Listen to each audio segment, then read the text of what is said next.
நாளைக்கு 3000 3500 போகும், ஒரு நாளைக்கு 1000. நமக்கெல்லாம் ஜிஎஸ்டி பட்ட ரோட்டு கடைகளையும் ஜிஎஸ்டினா என்ன வருது? கிட்டத்தட்ட சங்கம் இருக்குது நமக்கு வந்து.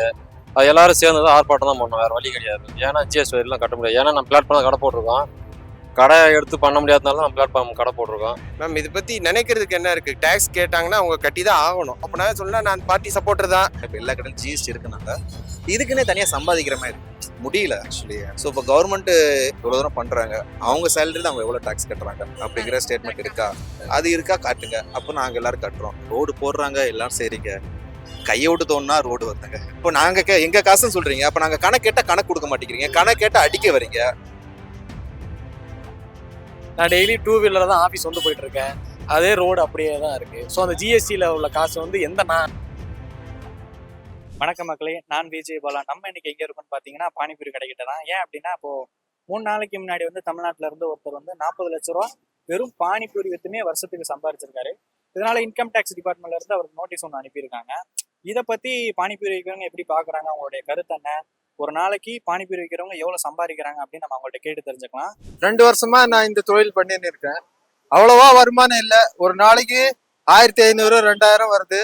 அதுல 1000 ரூபாய் செலவு போயிடுது. வாங்குற பொருளுக்கும் ஜிஎஸ்டி போடுறாங்க. நாளைக்கு 3000 3500 போகும், ஒரு நாளைக்கு 1000. நமக்கு ஒன்றுச்சுன்னா கம்பல்சரி 1000 நிற்கும். அப்படி இல்லை ஒரு நாள் லாஸ். ஒரு நாள் வருமானம் உங்களுக்கு இதில் எவ்வளோ வருது?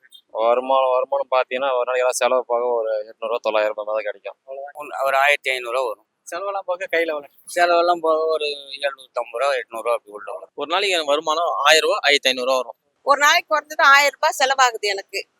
ஏன்னா எல்லாம் விலைவாசிலாம் ஏறி போச்சு இல்லையா? 1 லிட்டர் எண்ணெயே 150 ரூபா கொடுத்து வாங்குறோம். அது எனக்கு எப்படி 2-3 லிட்டர் எண்ணெய் தேவைப்படுதா? அது போக மிச்சம் பார்த்தா ஒரு 450 500 அதுக்குள்ளதான் நிற்கும். அவ்வளவுதான் நிற்கும். இப்போ தமிழ்நாட்டில் பார்த்தீங்கன்னா ஒருத்தர் 40 லட்ச ரூபா அந்த மாதிரி பானிபூரி வித்து சம்பாதிச்சிருக்காரு, ஆன்லைன் பேமெண்ட் மட்டும். ஸோ அவருக்கு வந்து ஒரு ஜிஎஸ்டி நோட்டீஸ் வந்து அனுப்பிச்சிருக்காங்க. ஸோ இந்த மாதிரி தமிழ்நாட்டில் இருந்து இப்போ வந்து பானிபூரி விற்கிறவங்களும் இந்த மாதிரி ஜிஎஸ்டி கொட்டணும் அப்படின்ற மாதிரி ஒரு நிலைமை வந்து அவங்களுடைய கருத்து என்னவா இருக்கு? ஒரு சிலிண்டரில் வந்து 500 ரூபாய் 450 இருந்தது. இப்போ வந்து பார்த்தீங்கன்னா 850 ரூபா ஆகிப்போச்சு. அதே பிளாக்ல பார்த்தீங்கன்னா 1500 விற்கிறானுங்க. 4 நாள் தான் வருது. அதனால முதலீடு போட முடியல, எடுக்கவும் முடியல. அதனால சொல்றவங்களுக்குலாம் பண்ண முடியாது. இல்லை எல்லாருமே அந்த அளவு சம்பாதிக்க முடியாதுல்ல. ஒரு நாளைக்கு 1000 மாசத்துக்கு 30,000. அதே இல்லைங்க வேலைக்கு போனால் அது ஒன்றுச்சுன்னா 30,000 மாசத்துக்கு. ஒன்றுச்சுன்னா ஓகே, அப்படியே இல்லைன்னா அவர் எப்படி சம்பாதிச்சதுன்னு தெரியும். ஆனால் நமக்கு இதில் எவ்வளோ வருது நமக்கு தான் தெரியும். ஓகே, ஜிஎஸ்டியை பொறுத்தவரை வாங்குற பொருள் எல்லாத்துக்கும் ஜிஎஸ்டி தான். இதுக்கு மேலே கடையில் நிற்கும் போது ஜிஎஸ்டினா நமக்கு வேலைக்கு போகிற இடத்துல தான் சம்பளம் கம்மியாக இருக்குன்ட்டு சரி இதில் நிற்கிறோம். நமக்கெல்லாம் ஜிஎஸ்டி பட்ட ரோட்டு கடைகளையும் ஜிஎஸ்டினா என்ன வருது? தமிழ்நாட்டில் அது ஜிஎஸ்டினா ஆல்ரெடி எல்லாமே ஜிஎஸ்டியே தான் போயிட்டு இருக்கு. மாதிரி ஏதோ கூலி கிடைச்சா போதும்னு நின்றுட்டு இருக்கோம். நாங்கள் வந்து அண்ணோட வீட்டு வாடகை கட்டின்னு இல்லாதவங்க. நாங்கள் ஊர் விட்டு ஊர் வந்திருக்கோம். இங்கே வந்து ஏதோ பொழப்புக்காக வந்து உட்காந்துட்டு இருக்கோம். எங்களுக்கு அந்த அளவுக்கு வருமானம் இல்லை. சம்பாதிப்பாங்க சில ஏரியாவில் இடத்த பொறுத்து அவங்க சம்பாதிப்பாங்க. அந்த மாதிரி இருந்தால் கட்டலாம். நம்ம இந்த மாதிரி வருமானத்தை வச்சு எதுவும் பண்ண முடியல. அதுக்குள்ள ஏதோ எட்டுன்னு வந்து எதுவும் முடிஞ்சா ஏதோ அந்த சம்பாதனை கிடைக்கும், இல்லைன்னா அதுவும் போச்சு. இதெல்லாம் வச்சு செய்கிற பொருள் கிடையாது. அந்த பூரியை தவிர மீதெல்லாம் எடுத்து கீழே தான் கொட்டணும். அந்த மாதிரி எங்களுடைய வியாபாரம். நம்ம இந்த வருமானத்தை வச்சு எப்படி ஜிஎஸ்டி வரி எல்லாம் கட்ட முடியும்? கட்ட முடியாதியா? உங்க கடையில பானிபூரி எவ்வளவு ரேட் விற்கிறீங்க? எத்தனை பீஸ்? 12 பீஸ் வைக்கிறேன், 25 ரூபான்னு கொடுக்குறேன். அதே போல மசாலா பூரியும் ஒரு பிளேட் 25 ரூபான்னு தான் கொடுக்குறேன். காளான் ஒரு பிளேட்டு 30 ரூபான்னு கொடுக்குறேன். ஜிஎஸ்டி அப்படி போடக்கூடாது. ஏன்னா விலைவாசி எல்லாம் இப்பெல்லாம் கூட எல்லாமே அவங்களே அது மூலியமா தான். இப்போ மல்லிகை கடை வாங்கினாலும் அது மூலியமா ஜிஎஸ்டி அவங்களுக்கும் வருது. இப்போ நாங்கள் வாங்கினா தான் அவங்களுக்கு ஜிஎஸ்டி வருது. அதில் வருதுல்ல ஜிஎஸ்டி. காய்கறி அதை எல்லாத்தையும் வருது. கிட்டத்தட்ட சங்கம் இருக்குது நமக்கு வந்து. எல்லாரும் சேர்ந்து தான் நம்ம சூஸ் பண்ணணும். உங்களுக்குன்னு பானிபூரி விற்கிறவங்களுக்குன்னு சங்கம் இருக்குது, கண்டிப்பாக இருக்குது. அது எல்லாரும் சேர்ந்து தான் ஆர்ப்பாட்டம் தான் பண்ணணும், வேறு வழி கிடையாது. ஏன்னா ஜிஎஸ்டி வரிலாம் கட்ட முடியாது. ஏன்னா நம்ம பிளாட்ஃபார்ம் கடை போட்டிருக்கோம், கடை எடுத்து பண்ண முடியாதனால நம்ம பிளாட்ஃபார்ம் கடை போட்டிருக்கோம். அவங்களே வந்து ரோட்ல கடைய வச்சுதான் நடத்திட்டு இருக்காங்க. சோ அதுலயுமே வந்து நம்ம டாக்ஸ் போட்டோம்னா அப்புறம் எதை வச்சுதான் பொழைக்கிறது அப்படின்ற மாதிரி ஆயிடும். டேக்ஸ் யார் யாருக்கு போடணுமோ அவங்களும் போடுறாங்க, நான் தப்புலாம் சொல்லலை. இப்போ ஹையர் பட்ஜெட் எல்லாருக்குமே போடுறாங்க.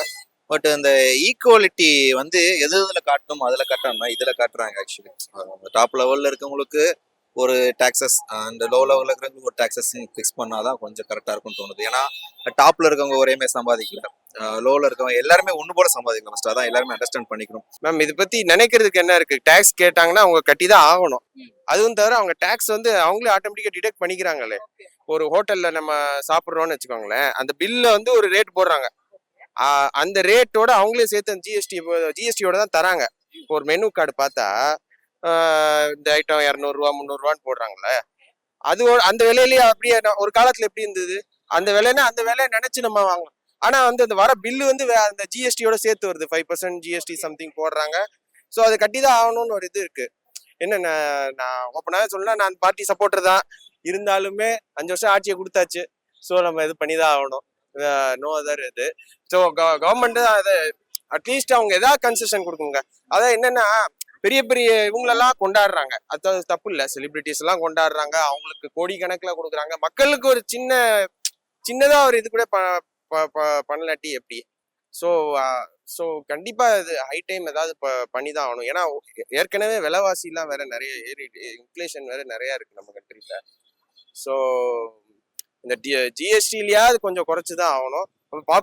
பாப்கார்ன் விலையை தேட்டருக்கு அந்த டிக்கெட் விலையோட பாப்கார்ன் விலை தான் ஜாஸ்தியா இருக்கு. இந்த பாப்கார்ன் விலையினாலேயே நாங்கள் தேட்டருக்கு போறதே கம்மியாயிடுச்சு. ஏன்னா தேட்டர் இது டிக்கெட் ரேட் கூட பரவாயில்ல, பாப்கார்ன் ரேட்டை பார்த்துட்டு அதுவும் எங்க வீட்டுல எல்லாம் எனக்கு லார்ஜ் சைஸ் தான் வேணும் அப்படின்னு கேக்குறாங்க. இது வாங்கினா எங்க போகும்னு தெரியல பில்லு. இப்போ எல்லா கடையிலுமே வந்து ஜிஎஸ்டியோட வந்துருச்சு. அது ஒரு பிரச்சனையா இருக்கு. முன்னாடியா சில கடையில ஜிஎஸ்டி கிடையாது, நம்ம அந்த ரேட்டு குறைச்சு கூட பேசி வாங்கிக்கலாம். இப்போ எல்லா கடையிலும் ஜிஎஸ்டி இருக்குனாங்க இதுக்குன்னே தனியா சம்பாதிக்கிற மாதிரி இருக்கு. முடியல ஆக்சுவலி முன்னாடியே எங்க தாத்தா காலத்தெல்லாம் மாசம் இவ்வளவு சம்பாதிச்சா போதும் குடும்பத்தை ரன் பண்ற அளவுக்கு இருந்துச்சு. இன்னைக்கு எவ்வளவு சம்பாதிச்சோம்னா குடும்பத்தை ரன் பண்ற அளவுக்கு இல்ல. அதுதான் உண்மை. 1 லட்சம் சம்பாதிச்சா 1 லட்சம் போதும்னு நினைக்கிறோம். 1 லட்சம் சம்பாதிச்ச பிறகு அது 10 திருப்பி 2 லட்சத்துக்கு ஓடுறோம். திருப்பி 2 லட்சம் 10 சொல்லிட்டு 3 லட்சத்துக்கு ஓடுறோம். காலம் போல ஓடிட்டே இருக்குமே தவிர ஃபேமிலியோட இருக்க முடியல. என்னடா யோசிச்சு பார்க்கும்போது வாழ்க்கையை முடிஞ்சிருது. வாழ்க்கை மொத்தமே டாக்ஸுக்குள்ள போற மாதிரி இருக்கு. ஸோ மொத்தமா உறிஞ்சு அவங்க எங்க கொண்டு போய் சேர்க்கறாங்க தெரியல. சொல்லணுமா தெரியல ஆக்சுவலி சொல்ல போனா. ஸோ இப்போ கவர்மெண்ட் இவ்வளவு தூரம் பண்றாங்க, அவங்க சேலரியில அவங்க எவ்வளவு டாக்ஸ் கட்டுறாங்க அப்படிங்கிற ஸ்டேட்மெண்ட் இருக்கா? அது இருக்கா காட்டுங்க. அப்போ நாங்க எல்லாரும் கட்டுறோம். நீங்க உங்க சம்பளத்துல வர டாக்ஸை நீங்க கரெக்டா பே பண்ணுங்க. அப்புறம் நாங்க பாக்குறோம். ஃபர்ஸ்ட் ஒயிட் மணி எல்லாமே, அதாவது பிளாக்கா இருக்க எல்லாத்தையும் ஒயிட் ஆக்கிட்டு நீங்க டாக்ஸ் எவ்வளவு நாள் கொண்டு வாங்க, நான் எவ்வளவு நாள் கட்டுறேன். நீங்க பிளாக்கை வந்து ஒயிட்டா மாத்த மாட்டீங்க. பிளாக்கா தான் இருக்கு, எல்லாரும் தெரியதான் செய்யுது. இப்போ ரொம்ப டிரான்ஸ்பரண்ட் ஆயிடுச்சு. நீங்க எது பண்ணாலுமே கொஞ்சம் அதுக்கேற்ற மாதிரி பிளான் பண்ணி பண்ணுங்க. ஃபர்ஸ்ட் பிளாக் எல்லாமே இல்லாம ஆக்குனீங்கன்னா எல்லாருமே பணக்காரங்க ஆயிடுவாங்க. நாங்க பாட்டு டாக்ஸ் நாங்க கட்டிட்டு இருக்கோம். அவனுக்கு படிச்ச வேலை கிடைக்காம வேலை தேடிட்டு இருக்காங்க.